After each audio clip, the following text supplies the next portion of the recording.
সাংসদ হিচাপে আৰু অসমৰ জনগণৰ হৈ আন্তৰিক শ্ৰদ্ধা আৰু উষ্ম আদৰণি জনাইছো।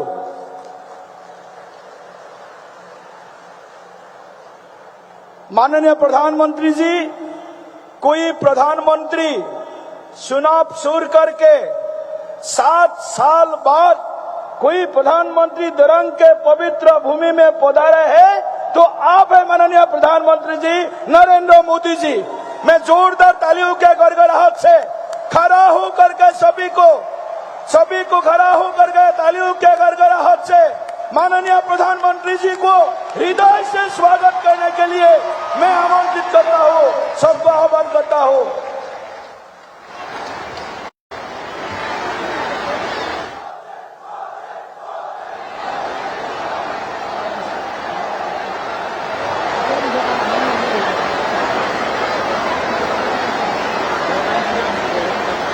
আজি উপবিষ্ট অসমৰ সৰ্বকালৰ জনপ্ৰিয় কৰ্মদক্ষ আৰু নতুন অসম নিৰ্মাণৰ খনিকৰ আমাৰ সকলোৰে প্ৰিয় নেতা ডক্টৰ হিমন্ত বিশ্ব শৰ্মা ডাঙৰীয়াক আজি আমি স্বাগতম জনাইছো।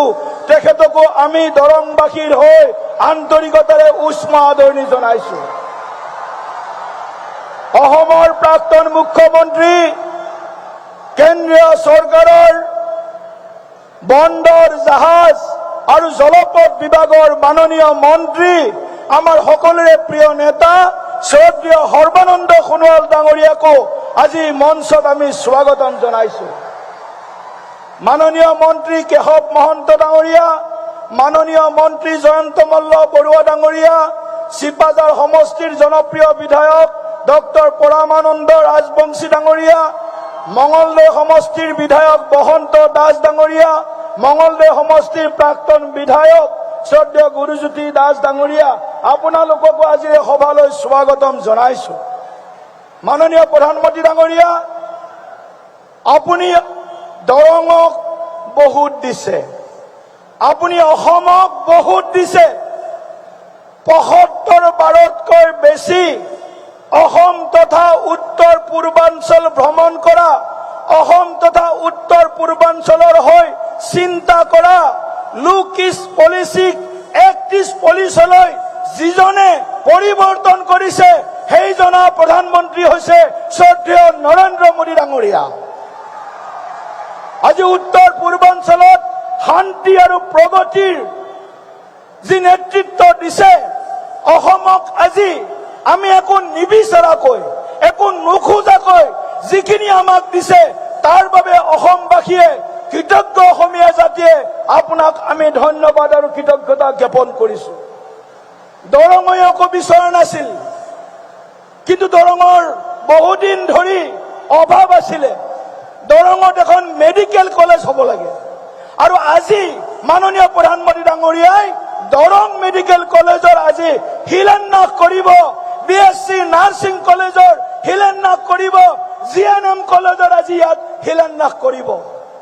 শ্ৰদ্ধেয় প্ৰধানমন্ত্ৰী ডাঙৰীয়া, আজি আপুনি আমাৰ কুৰুৱা নাৰেংগী যিখন দলঙৰ আমি প্ৰয়োজন অনুভৱ কৰি আছিলো, সেই দলংখনৰো আজি আপুনি শিলান্যাস কৰিব। গুৱাহাটী ৰিং ৰোড, যি গুৱাহাটী ৰিং ৰোড বহু দিনৰ পৰা আমাৰ সপোন হৈ আছিল, সেই সপোনকো আজি বাস্তৱ ৰূপ দিবলৈ আপুনি আমাৰ মাজত আহিছে। আমি আপোনাৰ পৰা একো নিবিচাৰো। দৰং আৰু ওদালগুৰি মোৰ সংসদীয় ক্ষেত্ৰ, দুয়োখন জিলা, दोनों जिला दरंग और उदालगुरी एस्पिरेशनल डिस्ट्रिक्ट है, आकांक्षित जिला है।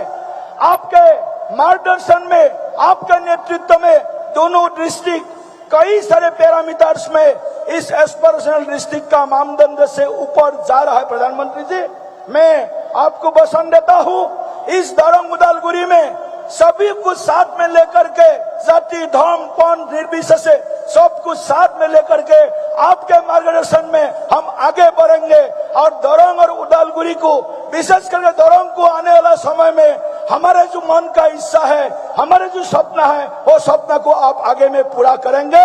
बहुत बहुत धन्यवाद। सभी जनता को भी मैं हृदय से प्रणाम करता हूँ। मंगलदय दरंग के सभी वरिष्ठ नागरिकों को भी मैं हृदय से प्रणाम करता हूँ। मैं मातृमंडली को भी स्वागत करता हूँ, प्रणाम करता हूँ। युवा साथियों को प्रणाम करता हूँ। बहुत बहुत धन्यवाद।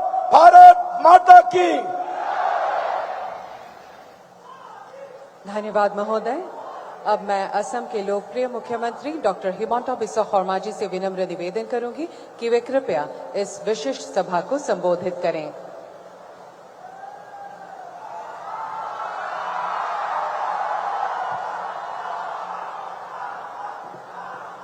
खबर केनेकुआ सकलोरे ভাল লাগিছে নে নাই? পুরা ভাল লাগিছে? भारत माता की, भारत माता की, नरेंद्र मोदी, नरेंद्र मोदी, नरेंद्र मोदी। बहुत बहुत धन्यवाद। আজিৰ সভাত আমাৰ মাজত উপস্থিত বিশ্বৰ সকলোতকৈ জনপ্ৰিয় আৰু অসমবাসীৰ অতিকে আদৰৰ ভাৰতৰ সন্মানীয় প্ৰধানমন্ত্ৰী শ্ৰী নৰেন্দ্ৰ মোদী ডাঙৰীয়া, আমাৰ মাজত উপস্থিত কেন্দ্ৰীয় মন্ত্ৰী আমাৰ সন্মানৰ সৰ্বানন্দ সোণোৱাল ডাঙৰীয়া, ভাৰতীয় জনতা পাৰ্টিৰ সভাপতি দৰং ওদালগুৰিৰ সাংসদ দিলীপ শইকীয়া ডাঙৰীয়া, মন্ত্ৰী কেশৱ মহন্ত ডাঙৰীয়া, জয়ন্ত মল্ল বৰুৱা ডাঙৰীয়া, বসন্ত দাস ডাঙৰীয়া, ডক্টৰ পৰমানন্দ ৰাজবংশী ডাঙৰীয়া, গুৰুজ্যোতি দাস ডাঙৰীয়া, আজিৰ সভাত উপস্থিত আই মাতৃসকল, যুৱক যুৱতী, বন্ধু বান্ধৱীসকল আৰু মোৰ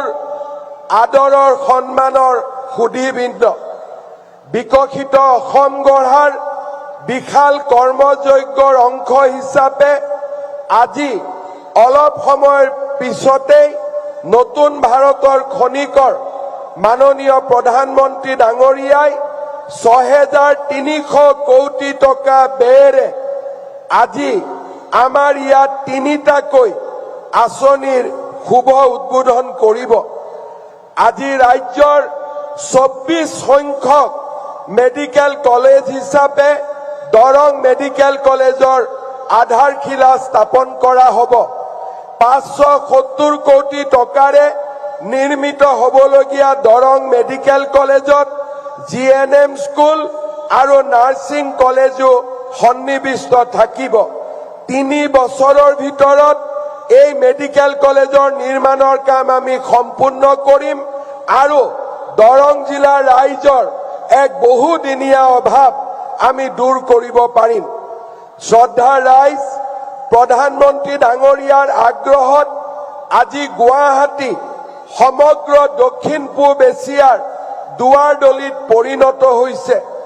আমাৰ গুৱাহাটী মহানগৰীয়ে আজি দৰঙক স্পৰ্শ কৰিব।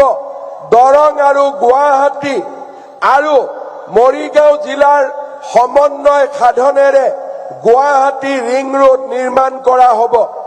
৪৫৩০ কোটি টকাৰে এই ৰিং ৰোড নিৰ্মাণ হোৱাৰ লগে লগে গুৱাহাটী মহানগৰীয়ে দৰঙক স্পৰ্শ কৰিব, মৰিগাঁওক স্পৰ্শ কৰিব আৰু আমাৰ সমগ্ৰ অঞ্চলটোত এক নতুন দিগন্ত উন্মোচিত হ'ব। এই আঁচনিৰ অংশ হিচাপে বাইহাটা চাৰিআলিৰ পৰা কুৰুৱা, চন্দ্ৰপুৰ হৈ সোণাপুৰ আৰু তাৰ লগতে কুৰুৱা আৰু নাৰেংগীৰ মাজত ৩ কিলোমিটাৰ দীঘল এখন নতুন ব্ৰহ্মপুত্ৰৰ দলঙো নিৰ্মাণ কৰা হ'ব। এই দলঙৰ বাবে আমাৰ প্ৰধানমন্ত্ৰী নৰেন্দ্ৰ মোদী ডাঙৰীয়াই ১২০০ কোটি টকাৰ অনুমোদন জনাইছে। শ্ৰদ্ধাৰ ৰাইজ, আমাৰ এই দুইটা আঁচনি ৰিং ৰোড আৰু কুৰুৱা নাৰেংগীৰ মাজৰ দলঙে আমাৰ এই গোটেই অঞ্চলটোলৈ এক নতুন অৰ্থনীতি কঢ়িয়াই আনিব। স্যাটেলাইট টাউনশ্বিপ নিৰ্মাণৰ এক নতুন সুবিধা আমাৰ মাজলৈ আহি পৰিব। শ্ৰদ্ধা ৰাইজ, আজিৰ দিনটোত প্ৰধানমন্ত্ৰী ডাঙৰীয়া গোলাঘাটকে ধৰি 18,000 কোটি টকাৰ অসমক উপহাৰ দিব। আপোনালোকে মনত পেলাওক কংগ্ৰেছৰ দিনত কেতিয়াবা একেলগে 18,000 কোটি টকা অসমক উপহাৰ দিয়া হৈছিল নেকি? কেতিয়াবা দিয়া হৈছিলে নেকি? কংগ্ৰেছে কেতিয়াবা আমাক ইমান উপহাৰ দিছিলে নেকি? আজি আমাক কোনে উপহাৰ দিছে? প্ৰধানমন্ত্ৰী নৰেন্দ্ৰ মোদী ডাঙৰীয়াই আজি আমাক এটা দিনতে 18,000 কোটি টকাৰ উপহাৰ লৈ আহিছে। অকল সেয়ে নহয়, অনাগত দিনত নামৰূপত সাৰ কাৰখানা, জাগিৰোডত টাটা ছেমি কণ্ডাক্টৰ, ধুবুৰীৰ চাপৰত বৃহৎ শক্তি উৎপাদন কেন্দ্ৰকে ধৰি আমাৰ ৰাজ্যত আজি অজস্ৰ আঁচনিৰে অসমখনক প্ৰধানমন্ত্ৰী ডাঙৰীয়াই আগুৱাই লৈ যোৱাৰ বাবে প্ৰচেষ্টা কৰিছে। আমি নিশ্চিত যে অহা কিছুদিনৰ ভিতৰতে বাইহাটা চাৰিআলিৰ পৰা তেজপুৰৰ এই ৰাস্তাও আমি 4 লেনযুক্ত ৰাস্তা হিচাপে পাব পাৰিম, সেই বিশ্বাসো মোৰ মাজত আছে। মই পুনৰ এবাৰ আপোনালোকক শুভেচ্ছা জনাইছো আৰু আমি আপোনালোকক কথা দিছো যে অসমৰ বিকাশৰ বাবে, অসমৰ উন্নয়নৰ বাবে আমি প্ৰতিটো ক্ষণ, প্ৰতিটো মুহূৰ্ত আমি আপোনালোকৰ বাবে কাম কৰিম আৰু অসমখনক ভাৰতৰ এখন সৰ্বশ্ৰেষ্ঠ ৰাজ্যলৈ ৰূপান্তৰ কৰিম। শ্ৰদ্ধা ৰাইজ, আজি পবিত্ৰ কৃষ্ণৰ জন্মৰ এটা দিন, আমি যাক কৃষ্ণ জন্মাষ্টমী ৰূপে পালন কৰো। ভাৰতৰ আধ্যাত্মিক জগতত ভগৱান শ্ৰীকৃষ্ণক আমি সৰ্বোচ্চ হিচাপে মানি লওঁ আৰু কৃষ্ণৰ কৃপাতে সকলো কাম সমাধান হয়, তাক আমি বিশ্বাস কৰো।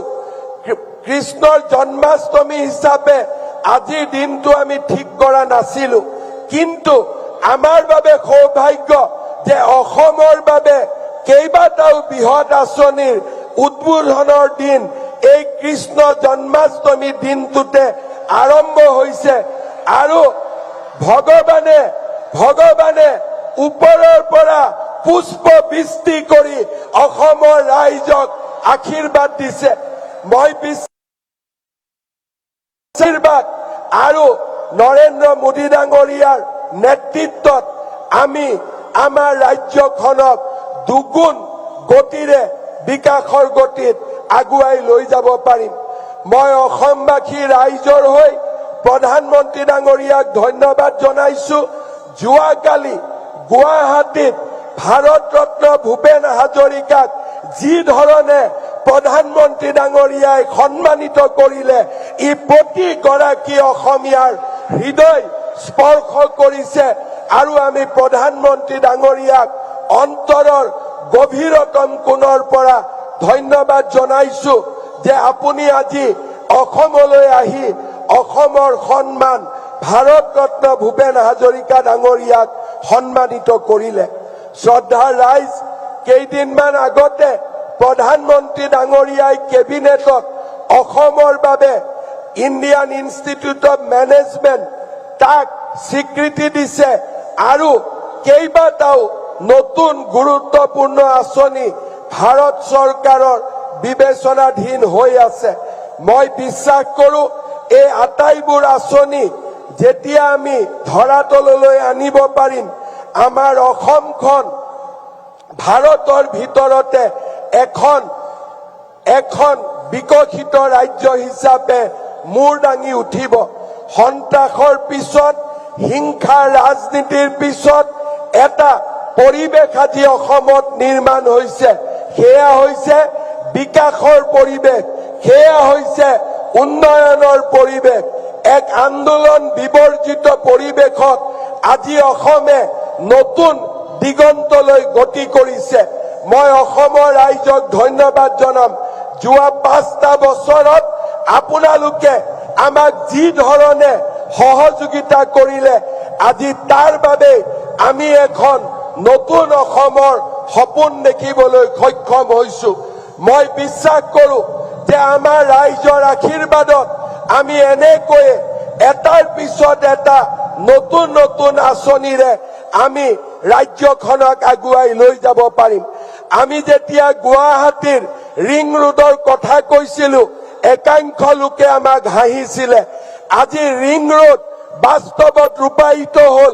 নাৰেংগী কুৰুৱাৰ দলঙৰ কথা যেতিয়া আমি কৈছিলো একাংশ লোকে আমাক ইটিকিং কৰিছিলে, কিন্তু আজি নাৰেংগী কুৰুৱাৰ দলং বাস্তৱায়িত হল।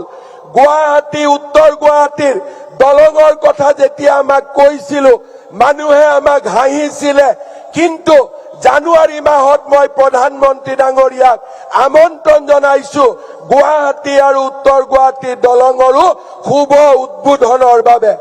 অৰ্থাৎ আজি অসমে নতুন দিনৰ প্ৰত্যাহ্বান গ্ৰহণ কৰিছে, নতুন আশা বুকুত বান্ধি এখন নতুন অসম নিৰ্মাণৰ দিশত আগবাঢ়িছে। যিসকলে আমাক বিৰোধিতা কৰে তেখেতসকলকো মই কব খুজিছো অসমৰ বিকাশৰ গতিত, অসমৰ উন্নয়নৰ গতিত হিমালয়ো যদি আহি সন্মুখত থিয় হয় আমি হিমালয়কো অতিক্ৰম কৰি আগবাঢ়ি যাম আৰু এখন নতুন অসম আমি নিৰ্মাণ কৰিম। পুনৰ এবাৰ আজিৰ এই দৰঙৰ পবিত্ৰ মাটিৰ পৰা, পবিত্ৰ ভূমিৰ পৰা মই অসমবাসী ৰাইজৰ হৈ প্ৰধানমন্ত্ৰী ডাঙৰীয়াক আকৌ এবাৰ অসম ভূমিলৈ আদৰণি জনাইছো। ৰাইজক অনুৰোধ কৰিম সকলোৱে নিজৰ মোবাইলৰ বেটাৰীৰ লাইট জ্বলাই প্ৰধানমন্ত্ৰী ডাঙৰীয়াক আপোনালোকে এবাৰ স্বাগত কৰক। সকলোৱে মোবাইলৰ লাইট জ্বলাই প্ৰধানমন্ত্ৰী ডাঙৰীয়াক থিয় হৈ আপোনালোকে সকলোৱে এই পবিত্ৰ ভূমিলৈ আকৌ এবাৰ স্বাগত কৰক। সকলোৱে কব ভাৰত মাতা কি নৰেন্দ্ৰ মোদী, নৰেন্দ্ৰ মোদী, নৰেন্দ্ৰ মোদী। বহুত বহুত ধন্যবাদ। জয় হিন্দ, বন্দে মাতৰম।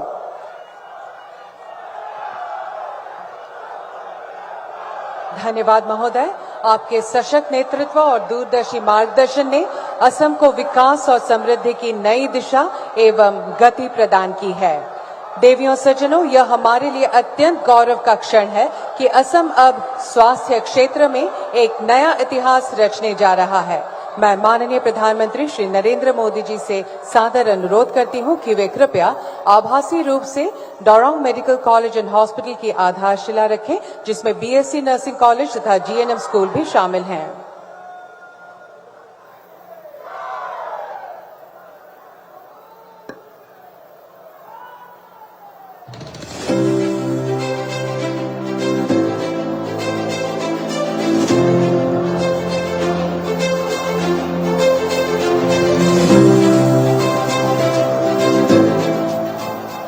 धन्यवाद महोदय। देवियों सज्जनों, अब हम आपके समक्ष डोरोंग मेडिकल कॉलेज एंड हॉस्पिटल पर आधारित एक वृत्त चित्र प्रस्तुत करेंगे।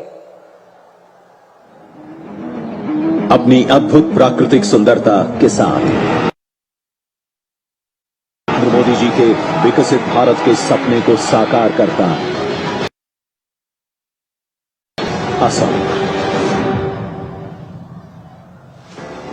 पिछले 10 वर्षों में प्रधानमंत्री श्री नरेंद्र मोदी जी के विजन और मुख्यमंत्री श्री हिमंत बिस्वा शर्मा जी के दूरदर्शी नेतृत्व में असम ने विकास की एक नई गाथा लिखी है।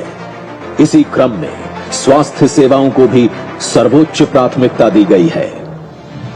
सरकार की कोशिश है कि इलाज के लंबी लंबी लाइनों से मुक्ति हो, इलाज के नाम पर होने वाली दिक्कतों से मुक्ति मिले। इसके लिए एक के बाद एक योजनाएं लागू की गई हैं। यही वन नेशन वन हेल्थ की भावना है। राज्य सरकार ने लगातार नए चिकित्सा संस्थान खोले हैं। आज असम में 15 मेडिकल संस्थान और अस्पताल पहले से कार्यरत हैं, जिनमें एम्स जैसे प्रतिष्ठित केंद्र भी शामिल हैं, जबकि 10 से अधिक नए संस्थानों का আজি আমাৰ ৰাজ্যখনত প্ৰায় 24খন নতুন মেডিকেল কলেজ নিৰ্মাণৰ কামত আমি অগ্ৰসৰ হৈছো।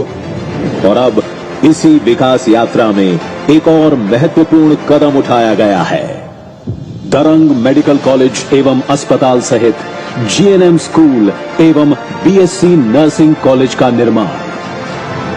ये मेडिकल कॉलेज और अस्पताल असम का 25वां अत्याधुनिक चिकित्सा संस्थान होगा और 430 बेड्स के साथ मरीजों को उच्च गुणवत्ता वाली स्वास्थ्य सेवाएं प्रदान करेगा। यह अस्पताल 7 मंजिला होगा, जिसमें जनरल और इमरजेंसी आईसीयू के बेड्स, प्राइवेट वार्ड और नर्सेज हॉस्टल जैसी सुविधाएं उपलब्ध होंगी। आज हमारे यशस्वी प्रधानमंत्री श्री नरेंद्र मोदी जी द्वारा दरंग मेडिकल कॉलेज एवं अस्पताल सहित जीएनएम स्कूल एवं बीएससी नर्सिंग कॉलेज का शिलान्यास किया जा रहा है। प्रधानमंत्री श्री नरेंद्र मोदी जी का सपना है कि देश के हर जिले में एक मेडिकल कॉलेज हो और मुख्यमंत्री श्री हिमंत बिस्वा शर्मा जी के नेतृत्व में असम भी इस लक्ष्य को साकार करने की दिशा में निरंतर आगे बढ़ रहा है। धन्यवाद। देवियों सज्जनों, क्षेत्रीय संपर्क और यातायात व्यवस्था को सुदृढ़ करने की दिशा में एक ऐतिहासिक कदम है ब्रह्मपुत्र नदी पर प्रस्तावित नारंगी कुरुआ पुल। मैं हमारे आज के मुख्य अतिथि माननीय प्रधानमंत्री महोदय से पुनः अनुरोध करूंगी कि वे आभासी रूप से ब्रह्मपुत्र नदी पर बनने वाले नारंगी कुरुआ पुल की आधारशिला रखने की कृपा करें।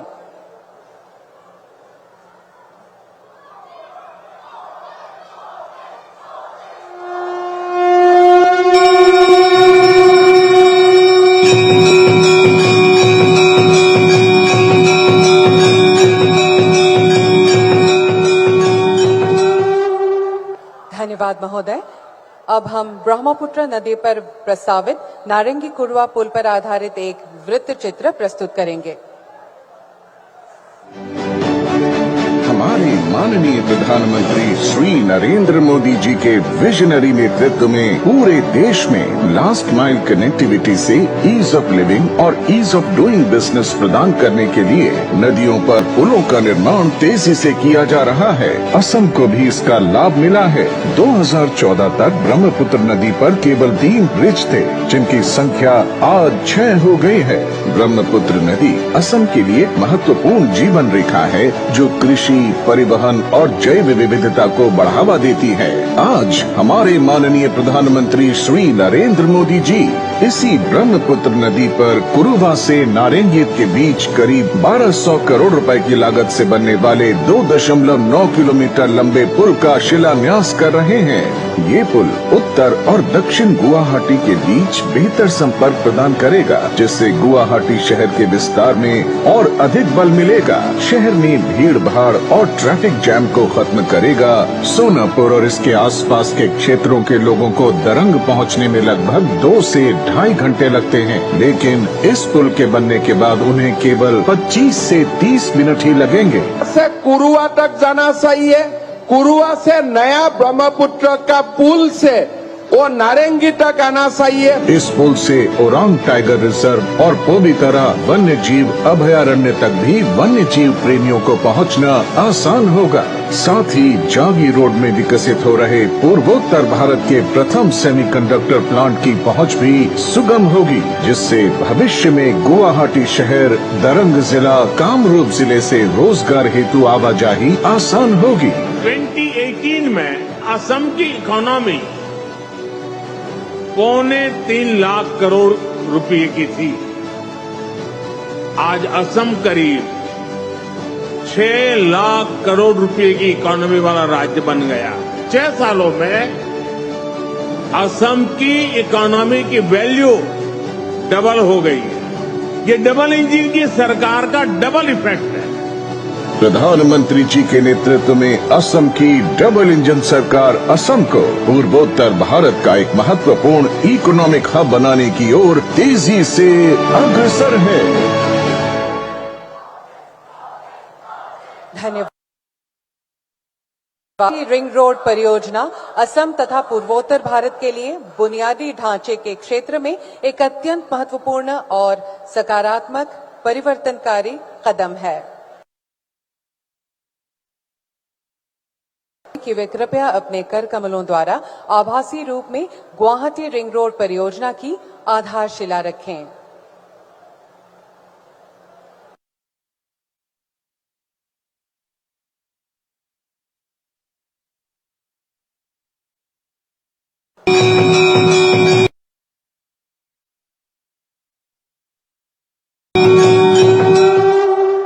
धन्यवाद महोदय।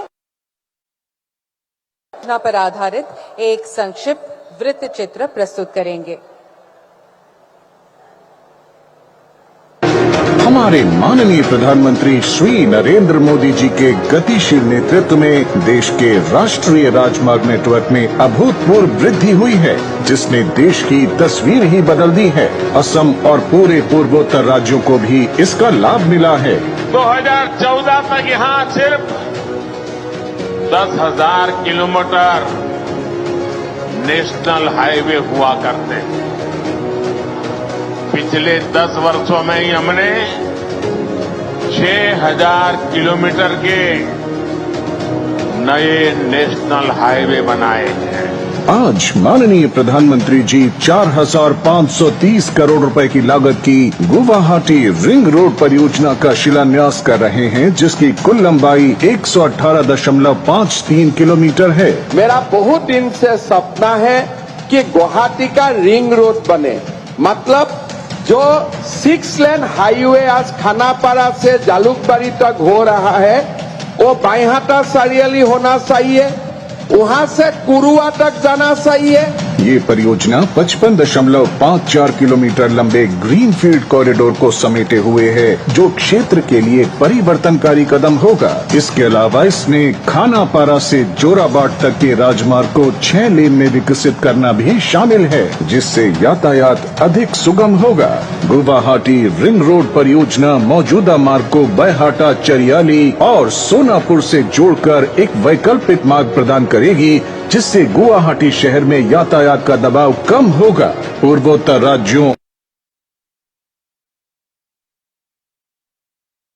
से अपर असम का चाय उद्योग, नुमालीगढ़ रिफाइनरी, जागी रोड के सेमीकंडक्टर हब एवं पूर्वोत्तर राज्यों तक देश के अन्य क्षेत्रों से पहुंच आसान होगी, जिससे व्यापार, वाणिज्य, अभूतपूर्व विकास निश्चित है। हमारे माननीय प्रधानमंत्री जी के नेतृत्व में असम की डबल इंजन सरकार असम को देश का अग्रणी आर्थिक और वाणिज्यिक केंद्र बनाने की दिशा में तेजी से अग्रसर है। धन्यवाद। अब मैं सर्वजन प्रिय माननीय प्रधानमंत्री श्री नरेंद्र मोदी जी से करवत निवेदन करती हूं कि वे कृपया अपने ओजस्वी और प्रेरणादायी उद्बोधन से हम सभी को प्रेरित और मार्गदर्शित करें।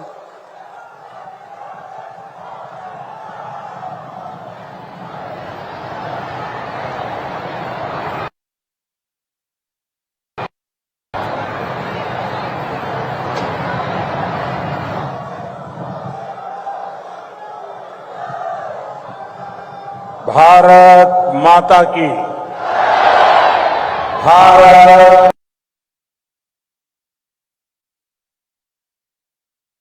की। असम के लोकप्रिय मुख्यमंत्री हिमंता बिस्वा शर्मा जी, केंद्रीय मंत्रिमंडल के मेरे सहयोगी श्री सर्बानंद सोनोवाल जी, असम सरकार के सभी मंत्रीगण, सांसद और विधायकगण, अन्य जनप्रतिनिधि और लगातार बारिश के बावजूद भी इतनी बड़ी तादाद में आप सब आशीर्वाद देने आए, ऐसे मेरे प्यारे भाइयों बहनों नमस्कार।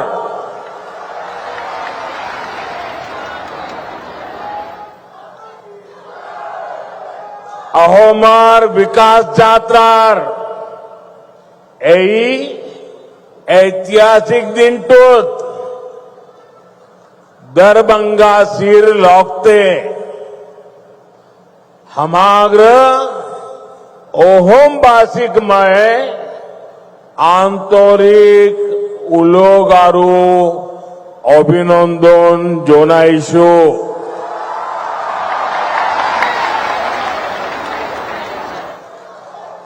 साथियों, ऑपरेशन सिंदूर के बाद कल मेरा पहली बार आसाम आना हुआ है। मां कामाख्या के आशीर्वाद से ऑपरेशन सिंदूर को जबरदस्त सफलता मिली।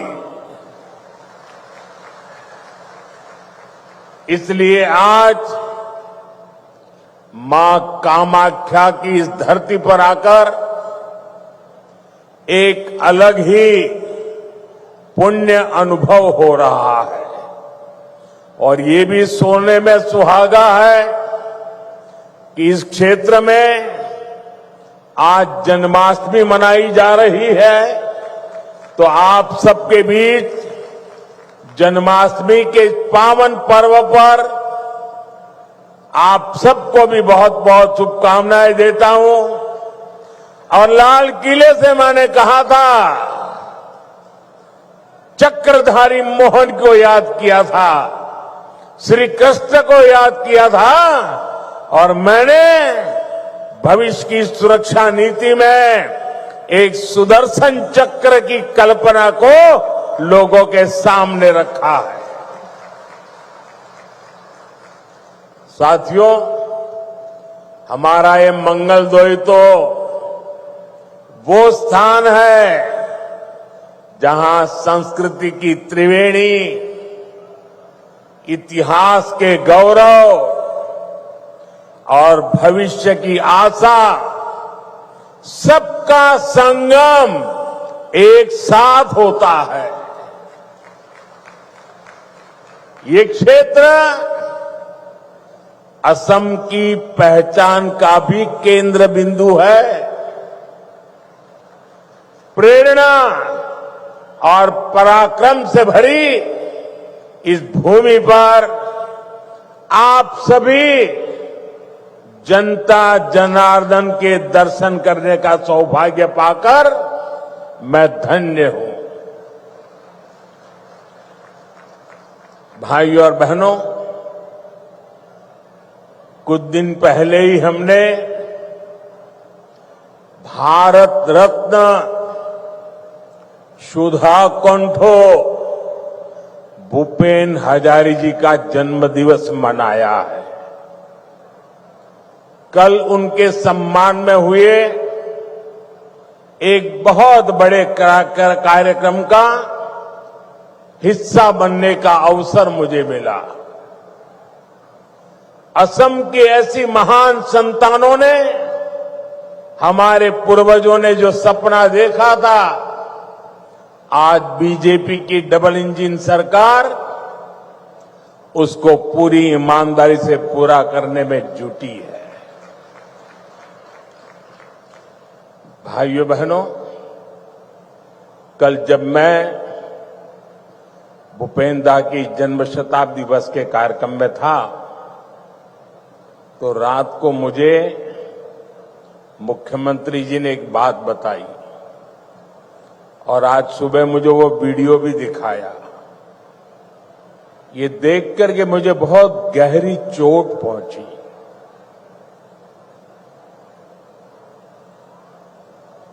कांग्रेस पार्टी के अध्यक्ष का बयान उन्होंने मुझे दिखाया।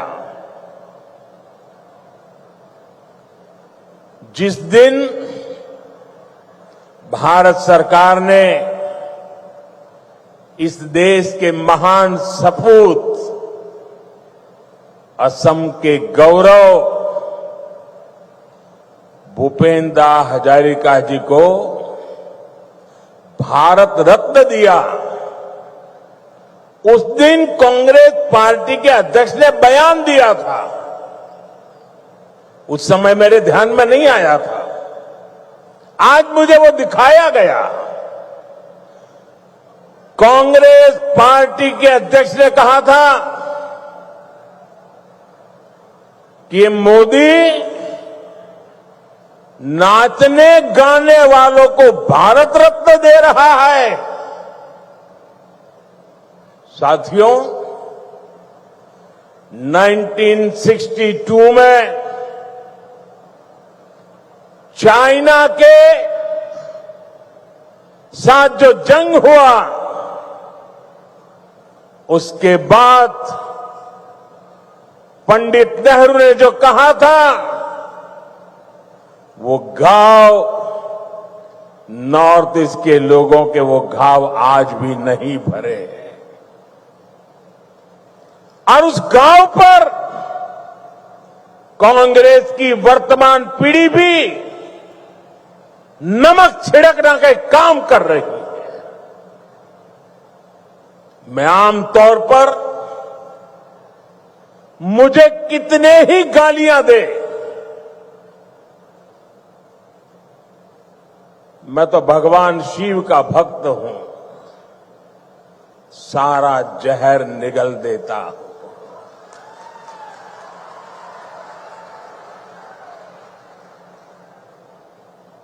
लेकिन बेशर्मी के साथ जब किसी और का अपमान होता है तो मुझसे रहा नहीं जाता है। आप मुझे बताइए, भूपेंद्र को भारत रत्न देने का मेरा निर्णय सही है कि नहीं है? पूरी ताकत से बताइए, सही है कि नहीं है? भूपेंद्र को भारत रत्न दिया, उसका कांग्रेस ने मखौल उड़ाया, वो गलत किया कि नहीं किया? असम के बेटे का, भारत के सपूत का कांग्रेस ऐसे अपमान करती है, बहुत दर्द होता है। साथियों, मैं जानता हूं इनकी पूरी इकोसिस्टम आज टूट पड़ेगी मुझ पर कि मोदी फिर से रोना रोने लगा। मेरे लिए तो जनता जनार्दन ही मेरा भगवान है, और मेरे भगवान के पास जाकर के मेरे आत्मा की आवाज वहां नहीं निकलेगी तो कहां निकलेगी? यही मेरे मालिक है, यही मेरे पूजनीय है, यही मेरा रिमोट कंट्रोल है। मेरा और कोई रिमोट कंट्रोल नहीं है, 140 करोड़ देशवासी मेरा रिमोट कंट्रोल है। और इनका तो अहंकार इतना है कि नामदार जब कामदार की पिटाई करते हैं और दर्द के कारण अगर कामदार के मुंह से दर्द की आवाज निकल जाए तो उस पर ज्यादा जुल्म करते हैं कि तुम्हें रोने का भी अधिकार नहीं है, तुम नामदार के सामने कामदार होकर के कैसे रो सकते हो? ऐसा अहंकार सार्वजनिक जीवन में शोभा नहीं देता है। असम के लोगों ने, देश के लोगों ने, संगीत प्रेमी लोगों ने, कला प्रेमी लोगों ने, भारत की आत्मा के लिए जी जान लगाने वाले लोगों ने कांग्रेस से जवाब मांगना चाहिए कि आपने भूपेंद्र का अपमान क्यों किया? भाइयों बहनों, असम की सांस्कृतिक विरासत का सम्मान, संरक्षण और असम का तेज विकास, ये डबल इंजन सरकार की प्राथमिकता रही है। जरा एसपीजी के लोग, कोई भाई वो चित्र बना के लाए हैं, वो शायद देना चाहते हैं। जो चित्र बना के लाए हैं उनसे मेरी प्रार्थना है कि आप पीछे अपना नाम पता लिख लीजिए। मैं जरूर आपको चिट्ठी लिखूंगा। बहुत सुंदर तस्वीर आपने मेरी मां की तस्वीर भी बनाई है। असम का ये प्यार मैं कभी भूल नहीं सकता हूं। वो एक नौजवान कब से एक गमोछा लेकर के खड़ा है, वो भी ले लीजिए। मेरे लिए तो ये जन्माष्टमी का प्रसाद है। आसाम की कोई गरीब मां ने ये गमोछा बनाया होगा। बहुत बहुत धन्यवाद भैया आपके इस प्रसाद के लिए। मैं आपका बहुत आभारी हूं। मुझे मिल जाएगा, दे दीजिए भैया, मिल जाएगा। मैं बहुत आभारी हूं आपका। एक और भी ले लीजिए, शायद वो हेमंता को देना चाहता है, हेमंता को देना चाहता है।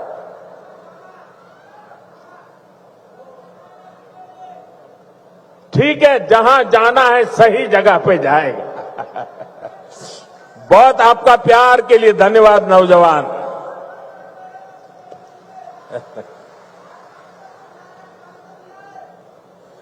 देखिए, काफी बच्चे कुछ चित्र बना के लाए, जरा ले लो भाई। इतना प्यार बरसा रहे हैं लोग। ये छोटे छोटे बालक,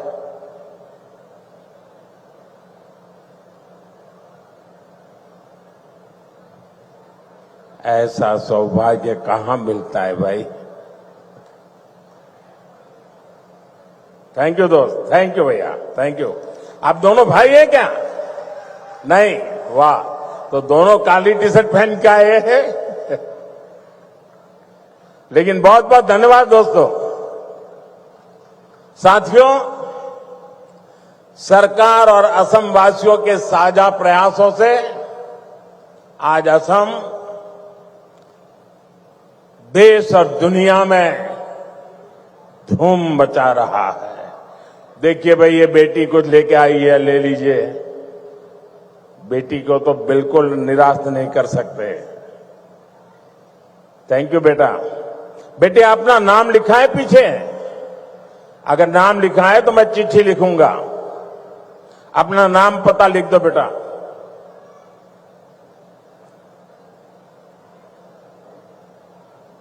साथियों, आज भारत दुनिया का सबसे तेजी से ग्रो करने वाला देश है। वहीं असम भी देश के सबसे तेजी से ग्रो करने वाले राज्यों में एक बन गया है। एक समय था जब असम विकास में पिछड़ा हुआ था, देश के साथ कदम ताल नहीं कर पा रहा था। लेकिन आज असम करीब करीब 13% की ग्रोथ रेट से आगे बढ़ रहा है। बेटा, बहुत बहुत धन्यवाद। साथियों, 30% ग्रोथ, 13% ग्रोथ, ये बहुत बड़ी अचीवमेंट है। ये आपकी अचीवमेंट है। हो जाए ताली आज आपके नाम पर। हमारे नाम पर तो आप बहुत तालियां बजाते हैं। मैं आज आपके पसीने पर ताली बजाना चाहता हूं।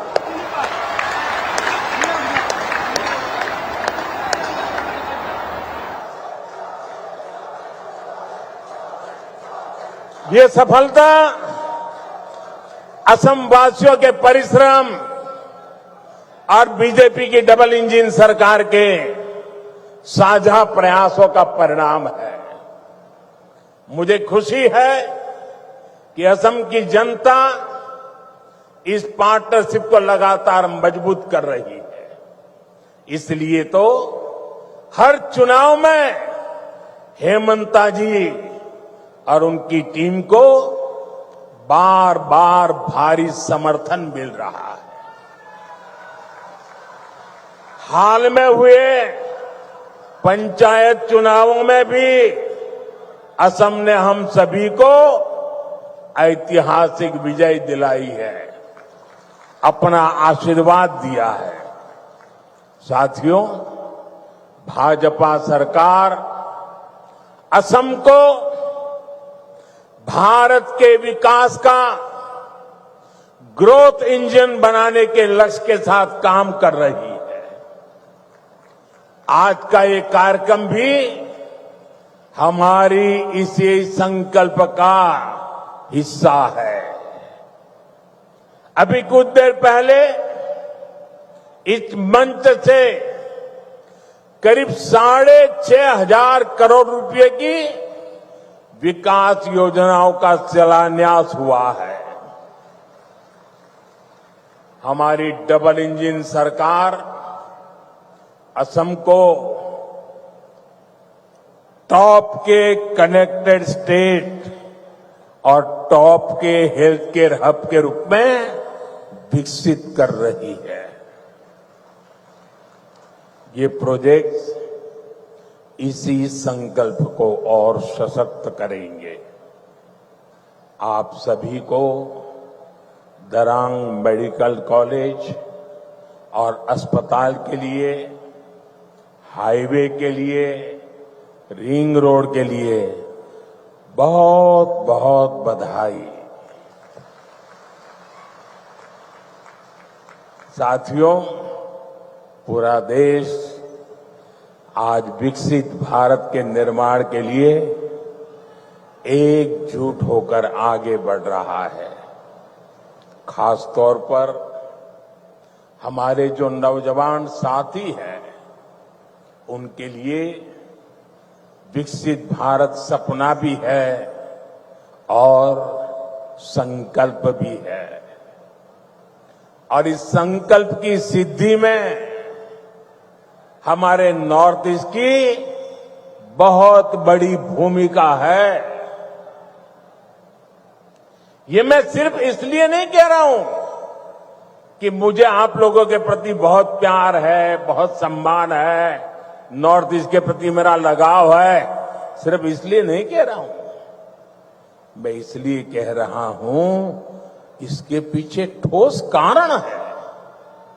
आजादी के बाद बड़े शहर, बड़ी इकोनॉमी, बड़े बड़े कारखाने पश्चिम और दक्षिण भारत में ही विकसित हुए।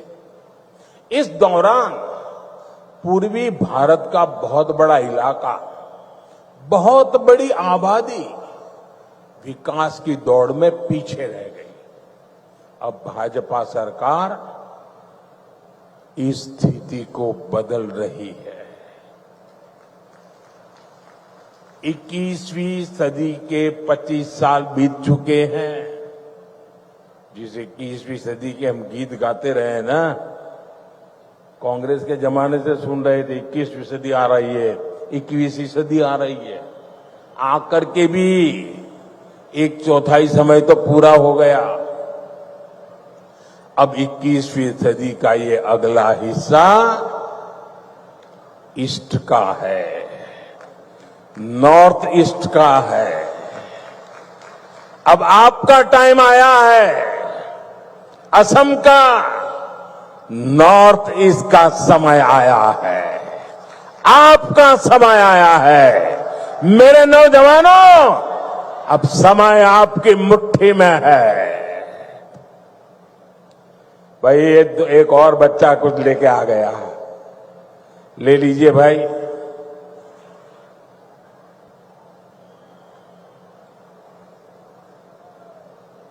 अब ये लोग भी मेरी मुसीबत जान लेते हैं। मां का चित्र लेके आते हैं तो मन करता है बस ले लूं।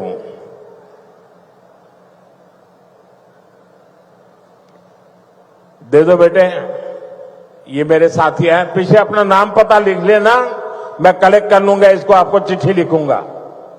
जरा ये लेकर के दे दीजिए भी एसपीजी वालों को। साथियों, किसी भी क्षेत्र के तेज विकास के लिए तेज कनेक्टिविटी बहुत जरूरी है। इसलिए हमारी सरकार का बहुत अधिक फोकस नॉर्थ ईस्ट में कनेक्टिविटी पर रहा है। रोड, रेल, एयर जैसी physical connectivity, 5G, internet, broadband जैसी डिजिटल कनेक्टिविटी, इससे आप लोगों को सुविधा मिली, जीवन आसान हुआ, बिजनेस करना आसान हुआ। इस कनेक्टिविटी से आप लोगों के लिए घूमना फिरना आसान हुआ, टूरिज्म का विस्तार हुआ और इसने यहां के हमारे नौजवानों के लिए नौकरी के, रोजगार के नए अवसर भी बनाए। साथियों, कनेक्टिविटी के इस महाअभियान का असम को भी बहुत लाभ मिला है। मैं आपको एक उदाहरण देता हूं। आजादी के 6 दशक तक दिल्ली में कांग्रेस की सरकार रही। असम में दशकों तक कांग्रेस रही, लेकिन कांग्रेस ने 60-65 सालों में ब्रह्मपुत्र पर सिर्फ 3 पुल बनाए। 60-65 साल में 3। फिर आपने हमें सेवा करने का मौका दिया और 1 दशक में हमारी सरकार ने 6 बड़े ब्रिज बना दिए। 6 बड़े ब्रिज। अब मुझे बताइए, इतना काम करेंगे तो आप खुश होंगे कि नहीं होंगे? आपके आशीर्वाद मिलेंगे कि नहीं मिलेंगे? आपका प्यार मिलेगा कि नहीं मिलेगा? आप खुश हैं ना? मैं और भी काम करना चाहता हूं, बस आशीर्वाद देते रहिए।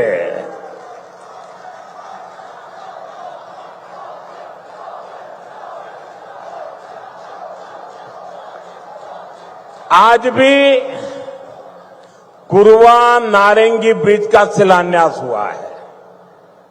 इस ब्रिज से गुवाहाटी और दरांग के बीच की दूरी कुछ ही मिनट की हो जाएगी।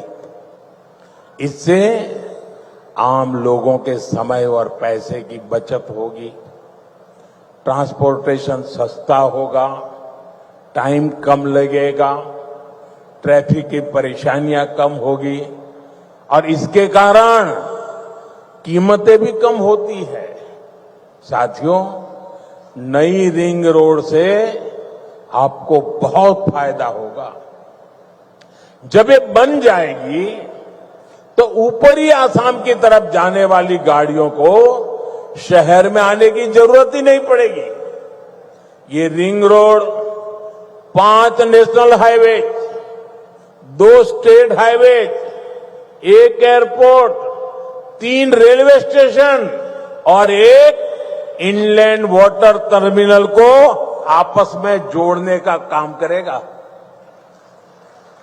यानी असम में पहली बार सीमलेस मल्टी मॉडल कनेक्टिविटी का पूरा नेटवर्क होनेगा।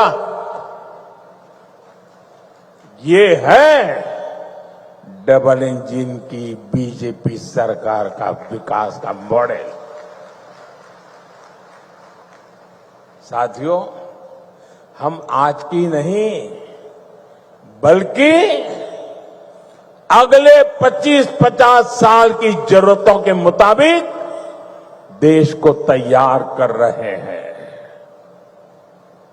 क्योंकि 2047 जब आजादी के 100 साल होंगे ना, विकसित भारत बना के रहना है दोस्तों। आपके लिए बनाना है, आपके बच्चों के लिए बनाना है, नौजवानों के उज्जवल भविष्य के लिए बनाना है।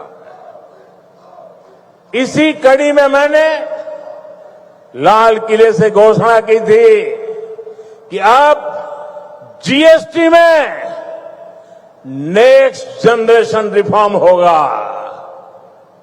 आज मैं इस रिफॉर्म की खुशखबरी के साथ आपके बीच आया हूं। आज से ठीक 9 दिन के बाद नवरात्रि का पहला दिन होगा। जीएसटी की दरें बहुत कम हो जाएगी और इससे असम के, देश के हर परिवार को फायदा होगा। रोजमर्रा की बहुत सारी चीजें और सस्ती हो जाएगी। हमने सीमेंट पर टैक्स कम किया है। इसके लिए जिसको घर बनाना है उसका खर्चा कम होगा। कैंसर जैसी अनेक गंभीर बीमारियों की अनेक महंगी दवाएं सस्ती हो जाएगी। बीमा कराना सस्ता हो जाएगा। और जिस नौजवानों को मोटरसाइकिल लेनी है, नई कार खरीदनी है, वो भी सस्ती हो जाएगी।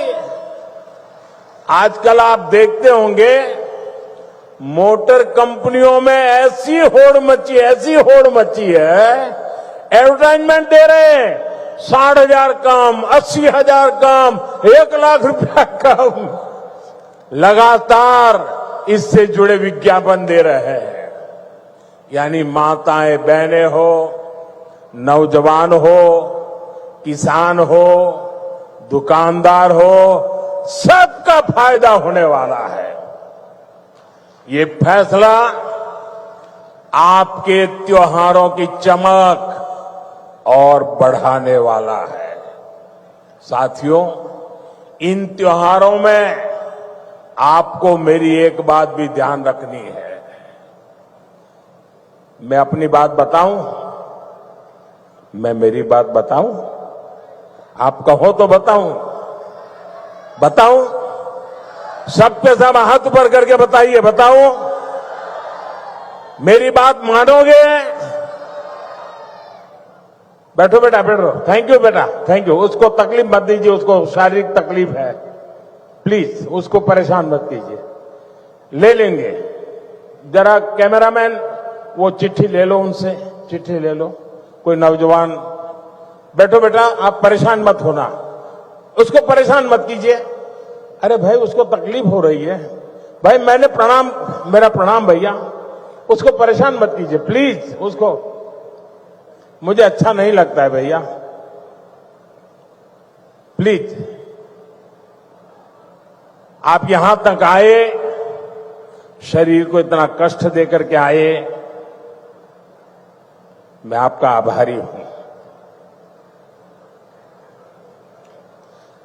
साथियों, जरा फिर से हाथ करके बताइए, मैं जो कहूंगा मेरी बात मानोगे? ऐसा नहीं, सबका हाथ ऊपर होना चाहिए, उधर भी। मेरी बात मानोगे? पक्का मानोगे? इतना कर लीजिए, देश आगे बढ़ जाएगा। तो मेरे लिए नहीं, मैं आपसे देश के लिए मांग रहा हूं। मैं आपसे आपके बच्चों के उज्जवल भविष्य के लिए मांग रहा हूं। और मैं आपसे यही कहता हूं कि आप मुझे वादा कीजिए, अब जो भी खरीदेंगे वो स्वदेशी होगा। खरीदेंगे, स्वदेशी खरीदेंगे, मेड इन इंडिया खरीदेंगे। और मेरी स्वदेशी की व्याख्या बहुत सिंपल है। कंपनी किसी भी देश से क्यों ना आई हो, नाम किसी भी देश का क्यों ना हो, लेकिन वो हिंदुस्तान में ही बना होना चाहिए। पैसा दुनिया के किसी भी देश ने लगाया हो, लेकिन पसीना मेरे देश के नौजवानों का होना चाहिए।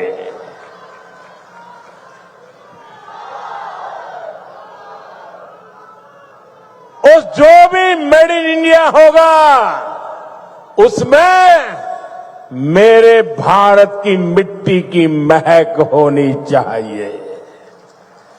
ऐसा सामान खरीदेंगे रे, खरीदेंगे रे? जरा हाथ ऊपर करके बताइए, खरीदेंगे रे? सबके साथ जोर से बताइए, खरीदेंगे? जोर से बताइए, खरीदेंगे? किसी को गिफ्ट देना है तो स्वदेशी देंगे। और जो दुकानदार माल बेचता है, मैं उसको कहना चाहता हूं, दुकान पे बोर्ड लगाइए। लगाएंगे? अपने गांव की हर दुकान पे बोर्ड लगाएंगे। उस पर बोर्ड लगाइए, गर्व से कहो ये स्वदेशी है। गर्व से कहो ये स्वदेशी है। देखिए, स्वदेशी की ताकत मैं बताता हूं। करीब 50 साल पहले की बात, मैं कन्याकुमारी में कुछ समय के लिए वहां रहता था, और ये गमोथा कितने ही सालों से मेरे साथ होता है। मेरी बैग में भी 3-4 होते ही होते हैं। तो ऐसे ही मैं कन्याकुमारी में एक गमोछा ऐसे लगा के घूम रहा था, तो दूर से कुछ लोग दौड़ के आए और मुझे नमस्ते करके पकड़ा। बोले, आप आसाम से हैं? मैंने कहा, नहीं, मैं तो गुजरात से हूं। नहीं, बोले, गमोछा देखा ना, इसलिए आपको हमने पकड़ा। ये ताकत होती है मिट्टी की, स्वदेशी की ये ताकत होती है। कोई पहचान नहीं थी, लेकिन आसाम के लोगों का उस दिन मुझ पर इतना प्यार उमड़ गया क्योंकि मेरे गले में गमोछा था। दोस्तों, ये ताकत होती है। और इसलिए मैं कहता हूं, आप मुझे वादा करिए, हम स्वदेशी खरीदेंगे। वोकल फॉर लोकल, लोकल के लिए वोकल हो, इसके लिए हम सबका प्रयास देश को मजबूत करेगा। साथियों, बीते सालों में एक और सेक्टर में बहुत बड़ा काम देश में हुआ है। ये सेक्टर है हेल्थ केयर का, आरोग्य का। हमारे अस्पताल होते थे तो बड़े शहरों में, वहां इलाज कराने जाते थे तो बहुत महंगा पड़ता था। हमने एम्स का, मेडिकल कॉलेजों का नेटवर्क देश के कोने कोने तक फैला दिया। अब बैठिए भैया, मुझे आप अपने बोलने दीजिए। अब बैठिए, आप बैठिए, आप बैठिए, आप बैठिए। अरे, उसको परेशान कर रहे हैं आप लोग। भाई कैमरामैन, उनसे चिट्ठी ले लेना। मेरे इन दिव्यांग भाइयों को क्यों परेशान करते हैं आप? थैंक यू दोस्त।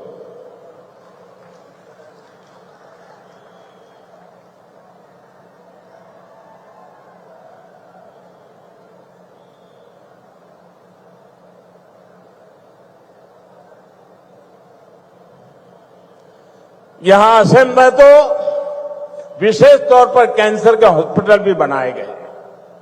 बीते 11 वर्षों के दौरान भारत में मेडिकल कॉलेजों की संख्या 2 गुनी हो गई है। यानी आजादी के 60-65 सालों में जितने मेडिकल कॉलेज बने, बीते 11 वर्षों में बनाए हैं। बताइए, 60-70 साल में जो काम हुआ है ना, वो हमने 10-11 साल में कर दिया है। दोस्तों, यहां असम में भी 2014 से पहले सिर्फ 6 मेडिकल कॉलेज थे। अब जब दरांग में मेडिकल कॉलेज भी बनकर तैयार हो जाएगा तो यहां 24 मेडिकल हो जाएंगे, मेडिकल कॉलेज हो जाएंगे। आपको भी पता है, जब मेडिकल कॉलेज बनता है तो इलाज की बेहतर व्यवस्था बनने के साथ ही ज्यादा से ज्यादा नौजवानों को डॉक्टर बनने का भी अवसर मिलता है। पहले मेडिकल सीटों की कमी की वजह से बहुत बड़ी संख्या में हमारे युवा डॉक्टर नहीं बन पाते थे। बीते 11 साल में देश में मेडिकल सीटों की संख्या 2 गुने से ज्यादा हो गई है। इतना ही नहीं, हमने एक और लक्ष्य रखा है। आने वाले 4-5 सालों में हम मेडिकल की 1 लाख नई सीटें जोड़ने जा रहे हैं। 1 लाख नई सीटें, 1 लाख नौजवानों को डॉक्टर बनाएंगे। साथियों, ये हम ऐसे काम करते हैं, अगर इस देश में 3 करोड़ लखपति दर्जे बनाने का काम करते हैं तो 1 लाख नए डॉक्टर बनाने का भी काम करते हैं। साथियों, असम देशभक्तों की भूमि है। विदेशी आक्रांताओं से देश की रक्षा हो या फिर आजादी की लड़ाई में बलिदान हो, असम की भूमिका बहुत बड़ी है। पथरू घाट का किसान सत्याग्रह देश भला कैसे भूल सकता है। वो ऐतिहासिक स्थान यहां से ज्यादा दूर नहीं है। आज जब मैं बलिदानियों की ऐसी पावन भूमि पर खड़ा हूं तो कांग्रेस की एक और करतूत से पर्दा हटाना जरूरी है।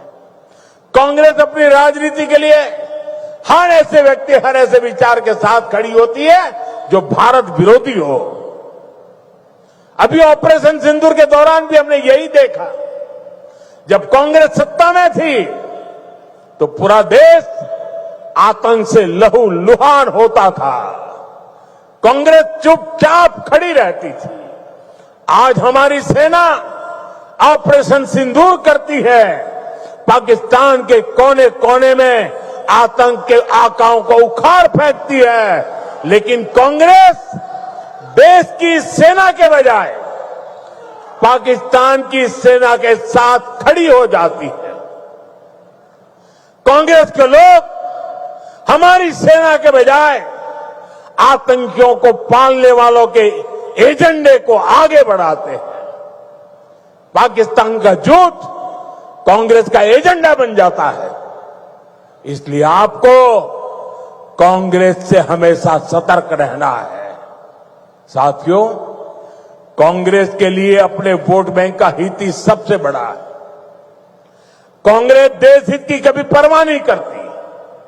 आज कांग्रेस देश विरोधियों की, घुसपैठियों की भी बहुत बड़ी रक्षक बन चुकी है। कांग्रेस जब सत्ता में थी तो घुसपैठ को बढ़ावा देती थी। और कांग्रेस चाहती है कि इस घुसपैठिए हमेशा के लिए भारत में ही बस जाए और भारत का भविष्य घुसपैठिए तय करे। एक समय में मंगलदोई ने असम की पहचान बचाने के लिए अवैध घुसपैठ के खिलाफ, लेकिन पहले की कांग्रेस सरकार ने आप लोगों को इसकी भी सजा दी है, आपसे इसका बदला लिया है। कांग्रेस ने यहां जमीन पर अवैध कब्जे होने दिए, हमारे आस्था के स्थानों पर, हमारे किसानों के, आदिवासियों के हक की जमीन पर डाका डाला। बीजेपी एनडीए सरकार बनने के बाद अब उन स्थितियों को बदला जा रहा है, आया जा रहा है। हेमंता जी के नेतृत्व में असम में लाखों बीघा जमीन घुसपैठियों से मुक्त की जा चुकी है। दरांग जिले में भी बहुत बड़ी जमीन से कब्जा हटाया गया है। यहां गोरूखुंटी इलाके में कांग्रेस के समय घुसपैठियों का कब्जा था। आज वो जमीन वापस ले जा चुकी है। अब वहां किसानों के लिए गोरू पल रही है। वहां के नौजवान अब कृषि सैनिक बनकर खेती कर रहे हैं। सरसों, मक्का, उड़द, तिल, कद्दू सब कुछ वहीं उग रहा है। यानी जो जमीन कभी घुसपैठियों के कब्जे में थी, आज वही जमीन असम के कृषि विकास का नया केंद्र बन गई है।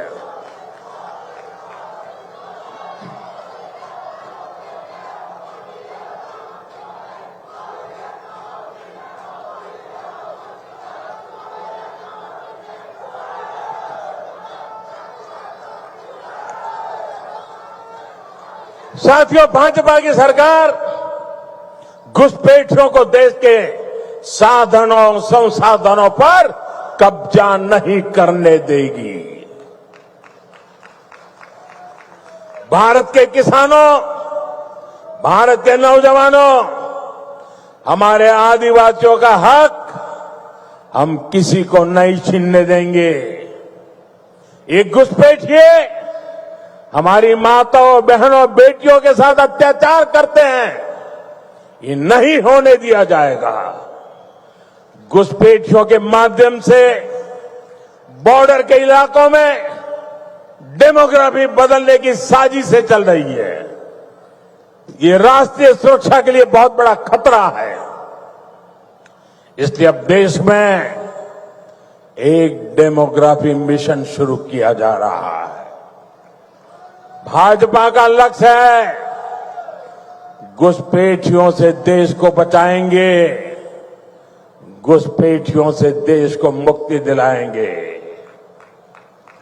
और मैं उन राजनेताओं को भी कहना चाहता हूं, आप जो चुनौती लेकर के मैदान में आए ना, बस सुना तान करके उस चुनौती को स्वीकार करता हूं। और लिख लो, मैं देखता हूं घुसपैठियों को बचाने में तुम कितनी ताकत लगाते हो और घुसपैठियों को हटाने में हम कैसे अपना जीवन लगा देते हैं। हो जाए मुकाबला। घुसपैठियों को बचाने के लिए निकले हुए लोगों को भुगतना पड़ेगा। मेरे शब्द सुन के रखो, ये देश उनको माफ नहीं करेगा। साथियों, असम की विरासत को बचाना, असम का तेज विकास करना, इसके लिए हमें मिलकर काम करना है। हमें असम को, नॉर्थ ईस्ट को विकसित भारत का ग्रोथ इंजन बनाना है। एक बार फिर विकास परियोजनाओं के लिए आप सभी को मैं शुभकामनाएं देता हूं। मेरे साथ बोलिए, भारत माता की। दोनों हाथ ऊपर करके पूरी ताकत से निकालनी चाहिए आवाज। भारत माता की, भारत माता की, भारत माता की, भारत माता की, भारत माता की। बहुत बहुत धन्यवाद। महोदय, आपके अमूल्य वक्तव्य के लिए हम हृदय से धन्यवाद एवं आभार प्रकट करते हैं।